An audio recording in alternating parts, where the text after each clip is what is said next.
sa'yo ay lahat nag-iba. Puso'y biglang nagkaroon na kakaibang saya sa kilos at pananalita na bago nang makita kita. Naging lalaki ang damdamin sapagkat nandiyan ka na. Ramdam ko ang lahat nung bigla kang umiti. Oras, minuto at segundo, hanap-hanap ang ngiti. Tsaka alam mo ba na gusto kang makatabi? Kung pwede tayo magkwentuhan sa saglit na sandali. Yung tipong kabanata natin ay di na magwawakas. Pag-ibig ko alay sa'yo, di na magbibigtas. Unahan man sa'yo sinta ng ibang kalalakihan. Naramdam ko ng panis sila pag tayo nagkatuluyan. Naging hangarin na ang tulad mong bini-bini. Biniyag mo kasi ako kahit wala kang sinasabi.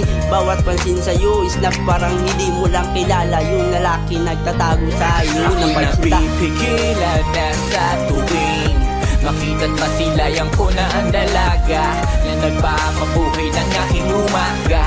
Ikaw ang natatangi kong prinsesa, di mapigilan na paningin ko na ang aking sarili. Bakit di ko pa maamin na ikaw ang siyang dahilan ng lahat? Ang pangalan mo na ang pamagat ng aking aklat. Lumipas ang ilang buwan, tayo naging magkaibigan. Oras ko'y laging mabagal sa tuwing tinitignan. Very beautiful ka nga, lalo na sa malapitan. Everyday kang iniisip kahit na nasa tahanan. Ganito pala kapag in love ang isang tao, energetic sa trabaho at laging muudi ang puso. Love kita, iingatan kang lubusan pag sa akin napunta. Sa'yo kaya nadadama mo ba ako na minamahal kita? At may pagtingin sa'yo, di mo sana layuan matapos ko sa'yong umamin.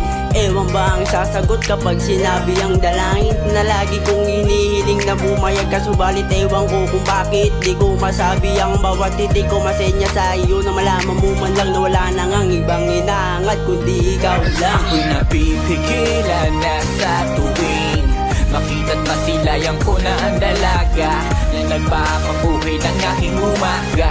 Ikaw ang natatangi kong prinsesa, di mapigilan na paningin ko na ang aking sarili. Bakit di ko pa maamin na ikaw ang siyang dahilan ng lahat? Ang pangalan mo na ang pamagat ng aking aklat.